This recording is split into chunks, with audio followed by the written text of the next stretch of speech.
میرے ہاتھ میں جو کچھ اختیار اللہ نے دیا تھا وہ یہ تھا کہ یہ ہاتھ ہے، یہ پاؤں ہے، یہ صلاحیتیں ہیں، ان صلاحیتوں کو ادھر بھی استعمال کر سکتے ہو، ان صلاحیتوں کو ادھر بھی۔ تم نے اپنے اختیار، اپنے پسند سے ان صلاحیتوں کو صلاح کے بجائے فساد کی طرف موڑ دیا، تو یہ جو تمہارا کسب ہے اس کسب کی بنیاد پر تم سے معاوضہ کیا جائے۔ بات سمجھ میں آ رہی؟ تو دو چیز، دنیا میں جو کچھ بھی ہے اس کا وجود ہوتا ہے تقدیر خداوندی کی بنیاد پر، وجود پر کسی سے معاوضہ نہیں ہوگا، وجود پر ہم سے جو معاوضہ ہے وہ وجود پر نہیں ہے۔ انسان کی جزا اور سزا افعال کے وجود پر منحصر نہیں ہے۔ دیکھو بہت باریک بات ہے، اس کو اچھی طریقے سے سمجھ لو، اگر سمجھ گئے تو ہزاروں اشکال خود بخود تم حل کر لو گے۔ میں جو عرض کر رہا ہوں اسے سمجھ لینا آپ اچھی طریقے سے۔ دو چیزیں ہیں، ایک ہے اشیاء کا وجود، ایک ہے اشیاء کا ظہور، ایک ہے اعمال کا وجود، ایک ہے اعمال کا ظہور۔ بات سمجھ رہے؟ وجود کا تعلق تقدیر خداوندی سے ہے، لہذا وجود پر کسی سے نہ کوئی مواخذہ ہے، نہ کوئی عذاب ہے، نہ کوئی ثواب ہے۔ بات سمجھ میں آ رہی؟ دوسری چیز ہے ظہور۔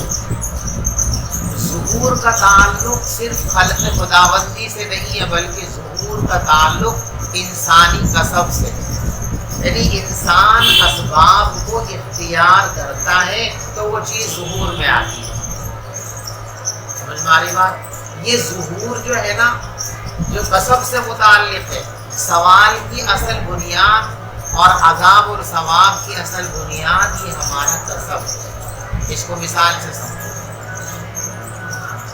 ایک آدمی شراب خانے جاتا ہے اور شراب کی بوتل خریدتا ہے اور مزے سے بیٹھ کر پیٹ بنا بنا کے اگاتا ہے۔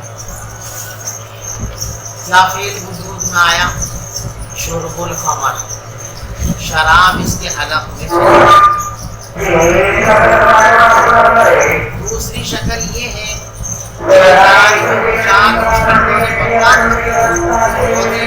لگائے تکڑے کر کے اور چاقو یہاں رکھ دیا، پی سے شراب کو پی، نہیں پیے گا تو بھی نکال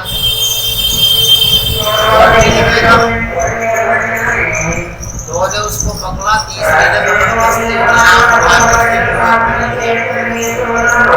شراب حلق سے چلی گئی نا، شرب خمر ہو گیا کہ نہیں ہو گیا؟ سمجھ میں آ رہی؟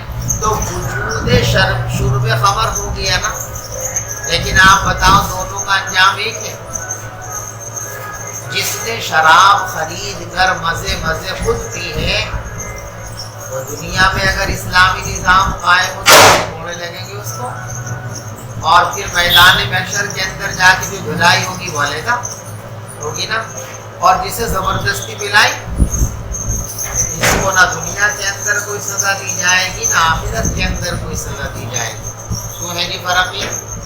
دونوں صورتوں کے اندر شرب خمر ہوا نا، نہیں ہوا؟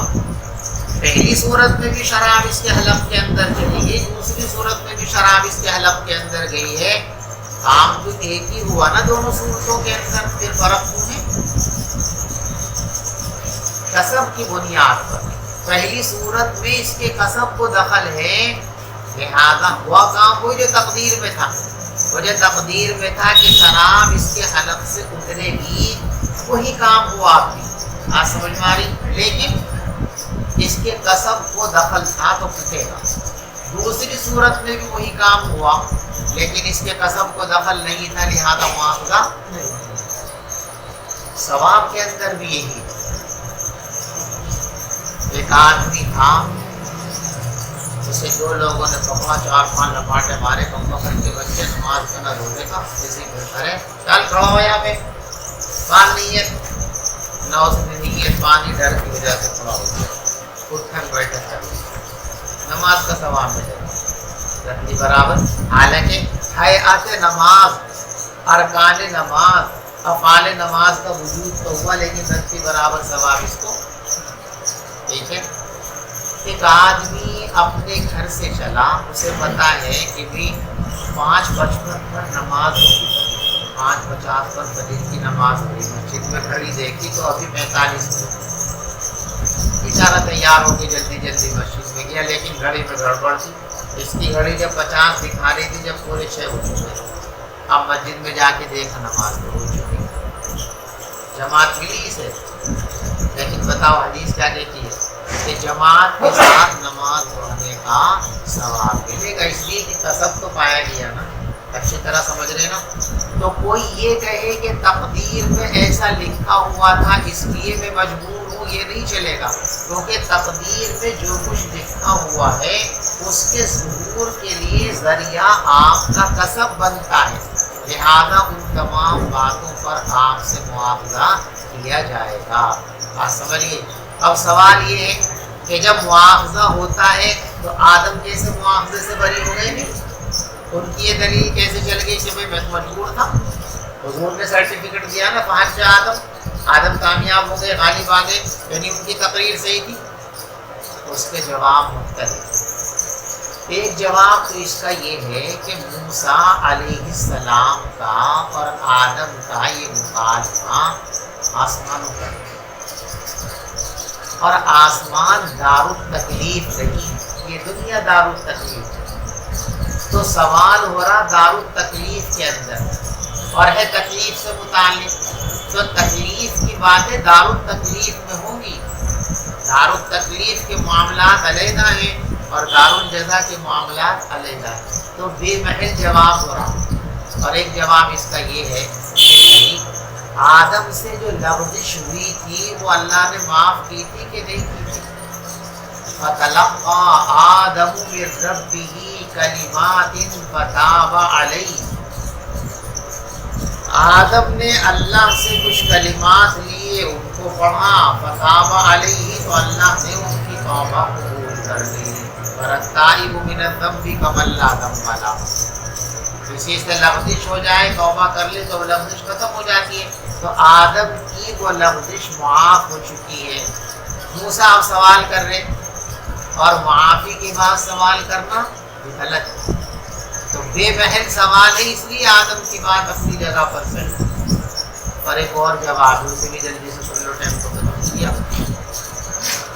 یہاں دو چیزیں ہیں، ایک ہے معصیت اور ایک ہے مصیبت۔ معصیت اور مصیبت دونوں کا چولی دامن کا ساتھ ہے۔ جب معصیت ہوتی ہے تو دنیا میں مصیبت آتی ہے۔ ما اصابکم من مصیبت فبما کسبت ایدیکم، تو معصیت اور مصیبت کا چولی دامن کا ساتھ ہے۔ سمجھ میں آ رہی بات؟ معصیت ہوگی تو مصیبت ضرور آئے گی۔ معصیت ہوئی، لا تقربا ہذہ الشجرہ کی خلاف ورزی ہوئی تو مصیبت آئے گی بھی۔ تو نکلو یہاں سے، خالی کرو مکان ہمارا، ٹھیک ہے نا؟ انسان کے ساتھ دو چیزیں جڑی ہوئی ہیں، ایک مصیبت اور ایک معصیت، ٹھیک ہے؟ دونوں تقدیر میں۔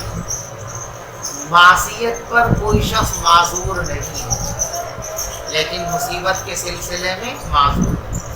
معصیت پر مواخذہ ہوگا، مصیبت پر مواخذہ، سمجھ میں آ رہی بات؟ تو قابل مواخذہ ہے معصیت، اور مصیبت یہ قابل، کسی کو مصیبت پر مدعو نہیں کر سکتے، معصیت پر مدعو کر سکتے ہیں۔ یہاں آدم علیہ السلام کو موسیٰ علیہ السلام جو مدعو کر رہے ہیں وہ معصیت پر نہیں بلکہ مصیبت پر۔ اصل ان کا میل کیا ہے نا بھائی، ہم جو دنیا میں آئے تمہاری وجہ سے آئے، تو جو مصیبت ہے نا، مصیبت، اس مصیبت پر یہ مواخذہ کر رہے ہیں، اور مصیبت پر مواخذے کی اجازت، معصیت پر مواخذہ ہوتا ہے، مصیبت پر مواخذہ نہیں ہوتا۔ تو آدم جیتے ہیں اس لیے کہ موسیٰ علیہ السلام کا سوال بے محل تھا، معصیت پر نہیں تھا بلکہ مصیبت پر تھا، اور مصیبت قابل مواخذہ نہیں ہوتی ہے بلکہ معصیت قابل مواخذہ ہوتی ہے۔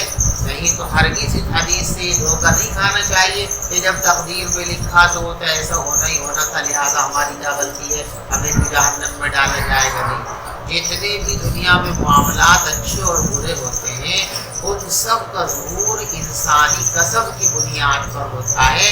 کسب کی شمولیت کی وجہ سے ہر انسان سے اس کے اعمال کے مطابق معاملہ کیا جائے گا، اچھے اعمال ثواب دیے جائے گا، برے اعمال تو اس کو سزا دی جائے گی۔ اللہ کو